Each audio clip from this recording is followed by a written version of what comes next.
Magandang buhay mga paps, welcome back sa aking munting channel. Ngayon mga paps, meron ako ritong material na Ficus microcarpa. Ayan mga paps, ganyan po kalaki ang kanyang trunk. So pinutol ko na siya, nag-iwan ako ng mga abang at mga branches na maaari nang i-wire. Ngayon nga, sa lakas ng ulan palagi, marami na siyang mga shoots. So gusto ko siyang i-workshop na ayusin para mailagay na sa kanyang training pot, ano? So tara mga paps, kunin na natin muna yan.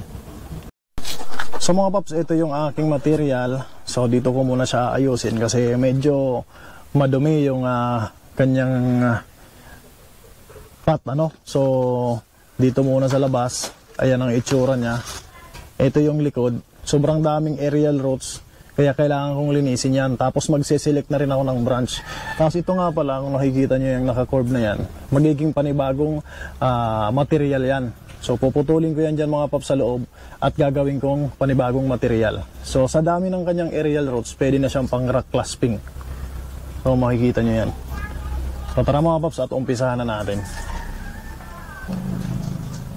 So ayan mga paps, tulad ng sabi ko kanina, itong naka-curve na yan na maraming aerial roots ay kukunin ko at gagawin kong bagong material. So yan muna uunahin ko para malinis to at makapag-select ako ng branch dito sa isa. So meron nga pala yung wire na nakabaon, kaya kailangan ko rin putulin yan. Hindi ko na kasi matanggal mga paps dahil rumekta siya sa lupa, kaya mabilis lumaki.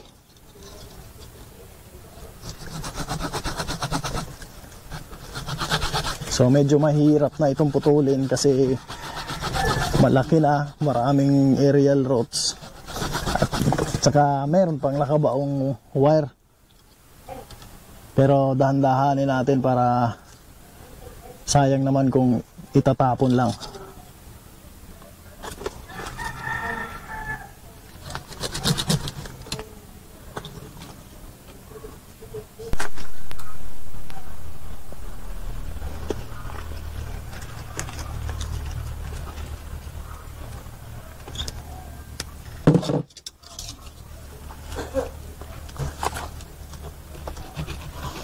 So mahirap, medyo mahirap ipasok mga paps yung lagari sa sobrang dami ng aerial roots.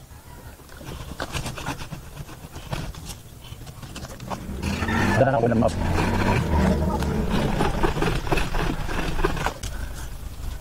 So mga paps, ito at natanggal ko na. Ito yung isa, dito po siya nakakabit, ganyan. So ito na nakuha ko na.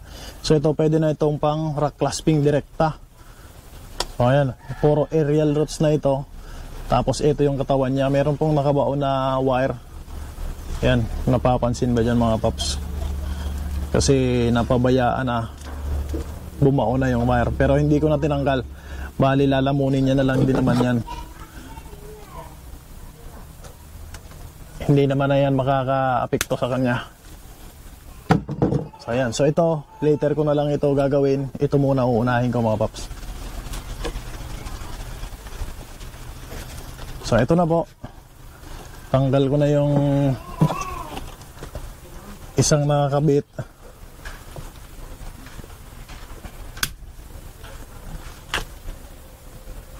So mayroong wire na nakasabit dito. Tanggalin ko lang itong wire na to.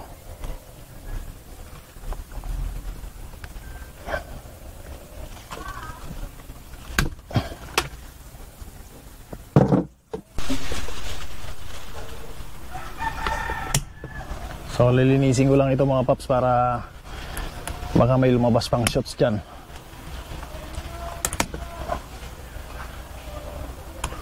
So mabilis naman yan mag-heal dahil mabilis naman na makarecover yung Ficus microcarpa na ganitong variety.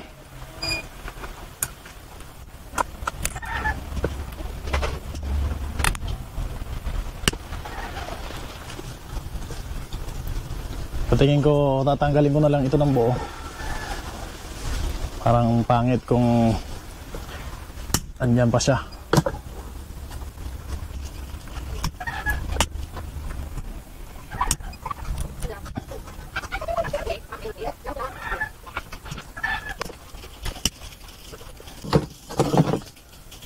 Yan mga paps, lumabas na yung wire.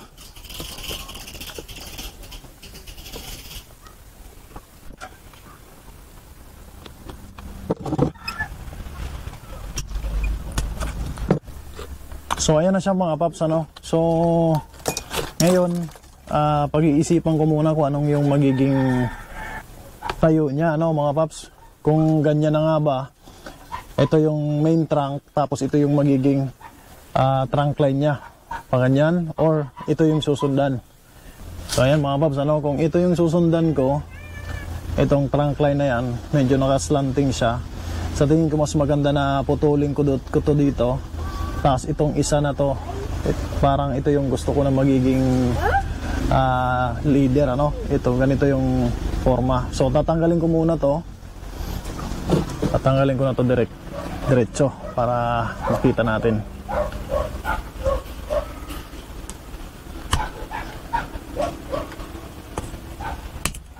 Tanggalin natin to.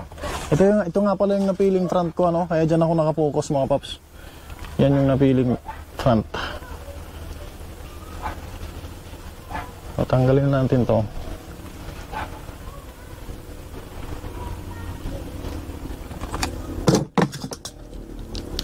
So medyo makunat na kasi matanda na itong material na to.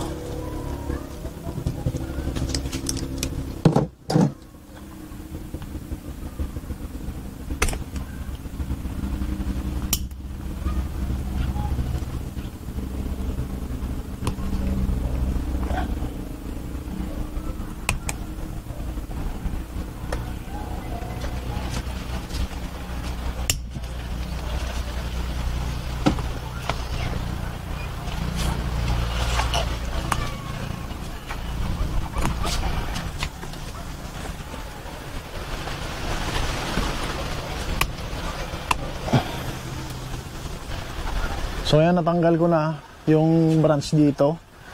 Ito iniwanan ko para gagawin kong branch dyan sa baba. Ngayon ito, parang di ko gusto itong branch na to na pakyat. So tatanggalin ko rin to mga paps. Tatanggalin na rin natin to. Kasi ang direksyon niya papunta sa front.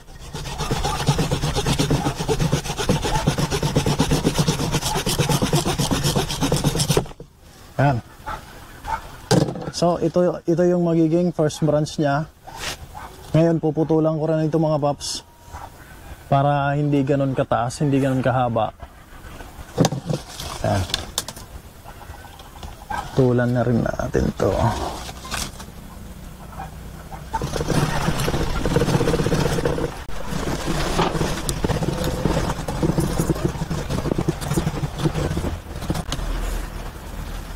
So yun, putol ko na mga paps, tanggal ko na to. So yan na yung first branch nya.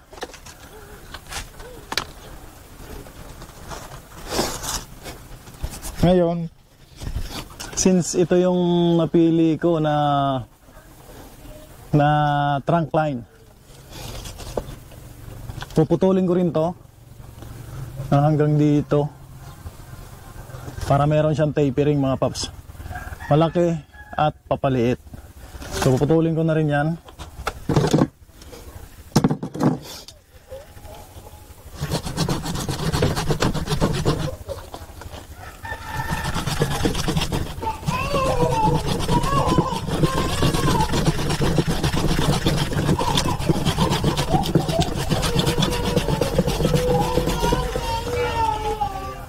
So ayan, ito po yung karugtong niya, tinanggal ko. So ito nga pala mga paps, tatanggalin ko rin, ano. So kailangan din itong putulin.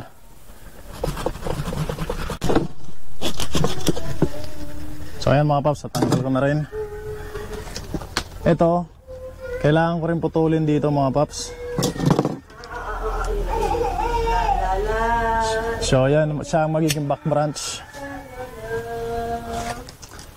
Dito, pag may lumabas ng mga bagong shoots, siya yung magiging back branch. Ito mga paps, kailangan tanggalin to Kasi ito yung leader niya. Ito, kailangan na itong tanggalin. So pagpasensyahan nyo na mga paps kung medyo maraming sound disturbances, ano. So wala kasi tayong sariling studio. Ayan.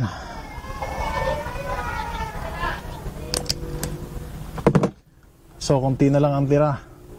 So ito mga paps, ito ay magiging branch na dito.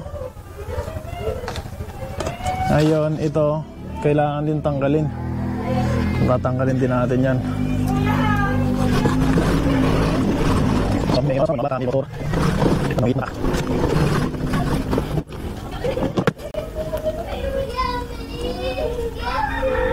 Yan.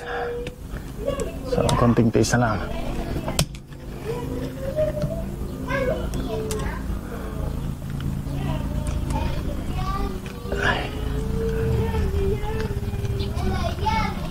Ayan. Ayun.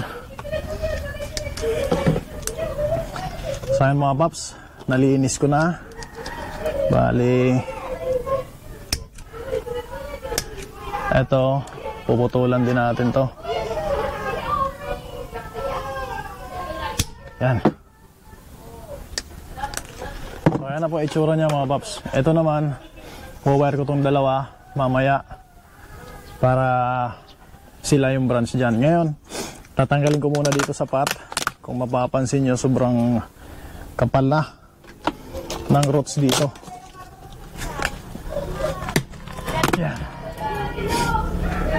Ayan mga paps, tatanggal ko na yung previous na pot, training pot. So tatanggalin ko muna to. Tanggalin muna natin to para makita natin yung roots at yung base niya kung paano natin siya itatanim. So ayan nga pala mga paps. Ayan o, sobrang lalaki ng roots kaya puputulin ko na lang yan. Hindi natin kailangan mga paps yung sobrang malalaki na roots dyan, yung mga potato na roots. Ang kailangan natin yung hair roots na kailangan ay radial, ano. Ito ay umikot-ikot na doon sa pot. Lumaki na. So maglilinisin na natin yan.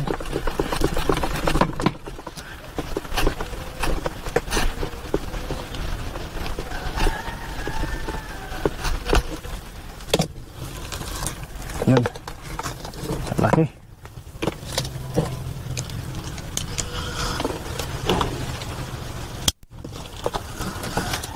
Hirap na tanggalin.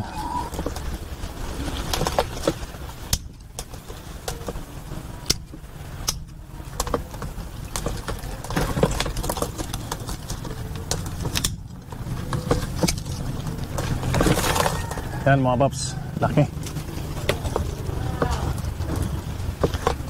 Ito.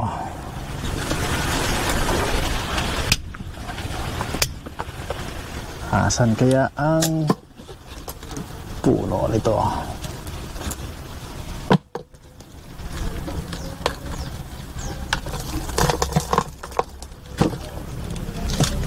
So magtitira lang tayo mga paps ng konting ugat. Halos ubusin natin lahat to.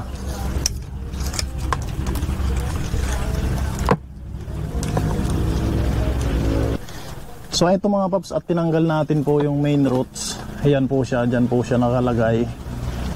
Yan. So pinutol na natin. Ito na yun. Hindi naman natin kailangan tong potato na to. So yan yung natira sa roots niya. Ngayon ay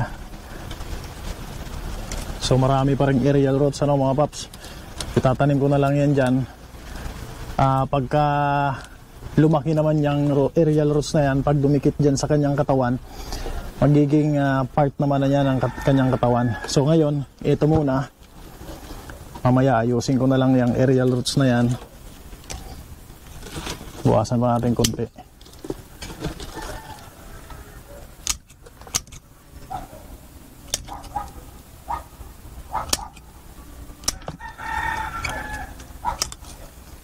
So tatanggalin ko itong isa na to mga paps kasi pataas siya.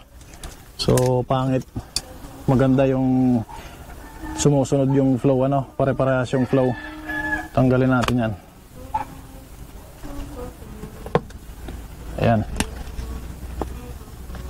So yan lang po ang natira. So ganyan po, ano mga paps, ganyan ko siya itatanim. Ito na yung trunk line niya. Tapos itong dalawa na to magiging side branch po ito. So ito yung main first branch. So tara at umpisahan na natin mga paps na itanim to. So mga paps, dito ko po siya napili na itanim. Ito pong training pot. So mayroon pong securing wire naka-ready. Tapos meron po yung drainage. Yung mga drainage hole yan, marami. Maliliit pero marami naman mga paps, ano. So ngayon, ang gagamitin ko pong soil medium, mixture po yan ng river sand at saka pumice. Yung mga puti-puti po na yan, pumice po yan. Para maganda yung drainage. So ilalagay ko ng mga paps. Yan. Hindi ko muna pinupurong river sand para kasi maulan.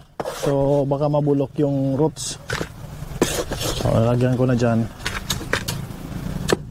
So bago nga pala natin ito mga paps ilagyan muna natin ng stick well. Yung mga pinagputulan. Kasama yung roots, ano, yung pinagputulan ng ugat. Lalagyan natin yan. So bago ko makalimutan. Kasi maulan. Baka mabulok yung ugat niya.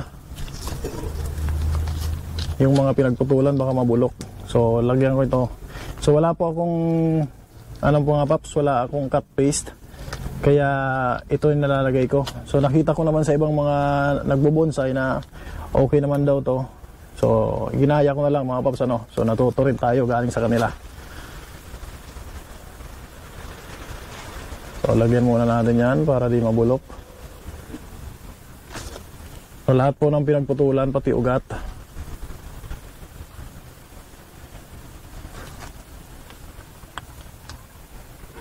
Maulan kasi ngayon mga paps, mabilis mabulok yung mga roots ng pag laging babad sa tubig.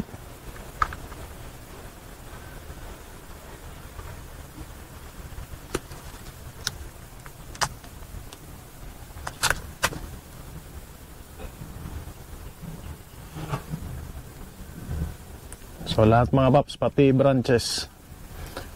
Mas madali rin maghilom daw mga paps, ano, pag mayroong ganito. Pero sa experience ko naman dito sa mga paikos, kahit wala namang ganyan, naghihilom naman agad sila kasi meron siyang sariling sap. Yun na po yung nagsisil itong mga pinagputulan. Pero base naman sa mga napapanood ko mga paps ay okay naman daw to, kaya lagyan ko na lang din para sure, ano.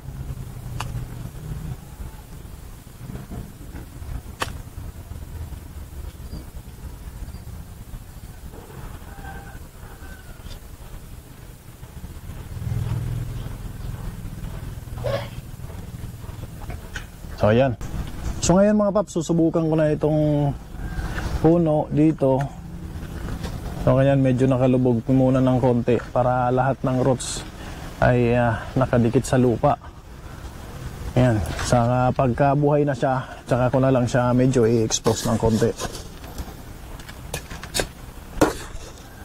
Ayan. Ayan.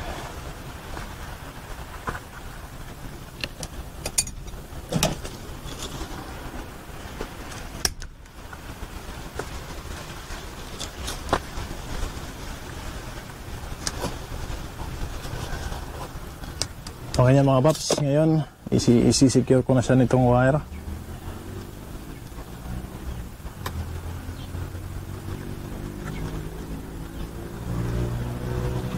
Doon sa kabila, mas maganda doon sa kabila dahil mayroong mas matigas na bagay na roots.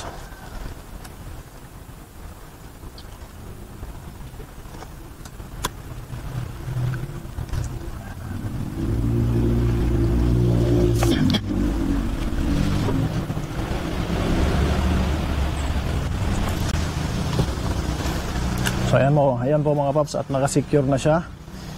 So ngayon mga paps ay pipilapan ko na po yan ng soil medium.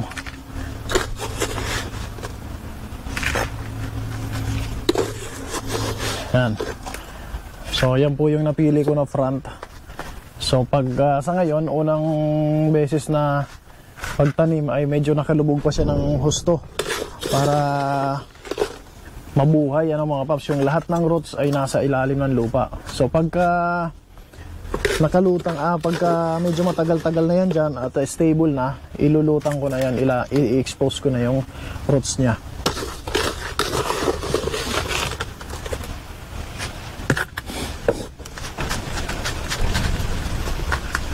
Ayan.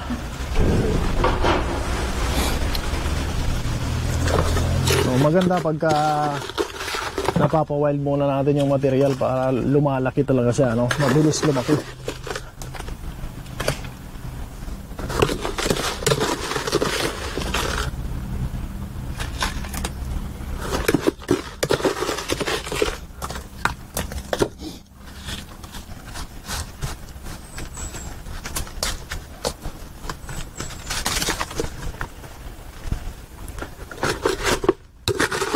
Ang kagandahan mga paps sa ficus na tulad nito, especially yung ganito, kasi yung aerial roots na yan ay nag-fuse po yan sa katawan.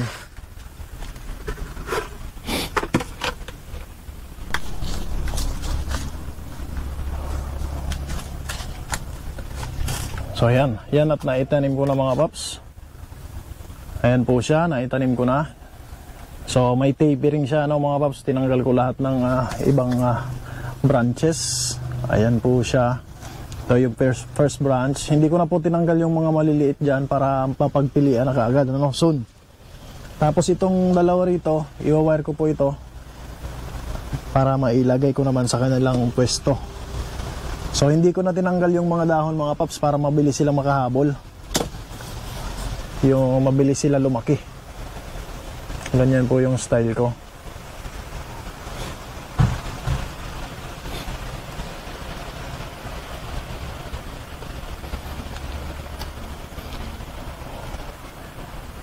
Mabilis po kasi makarecover yung ficus mga paps pagka may dahon kaagad.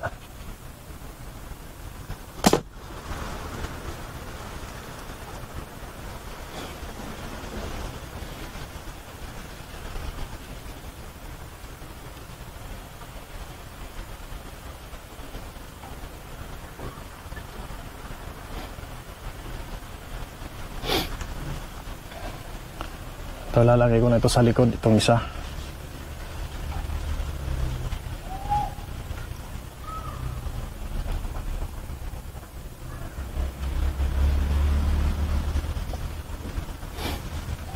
Ito namang isa mga paps dito sa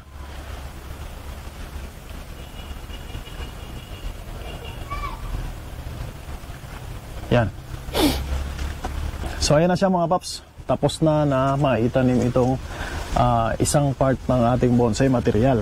Ito namang isa, mamaya titingnan ko kung anong maaari kong gawin dito. Maganda sana kung rock clasping. So maghahanap po ako ng bato na pwedeng pagkapitan nito. Sa ngayon, yan lang muna. So mga paps, hanggang dito lang muna itong video na to. Abangan nyo po yung susunod na pag-workshop nitong material na to. At sana ay meron po kayong natutunan, meron po akong naibahagi sa inyo. Yun lamang po, kung hindi pa po kayo nakapag-subscribe, once again po ay iimbitahan ko kayo na mag-subscribe. Click nyo po yung notification bell at share nyo na rin mga paps para mas lumawak yung maabot nitong aking channel. So, yun lamang po. Once again, magandang buhay at happy bonsai.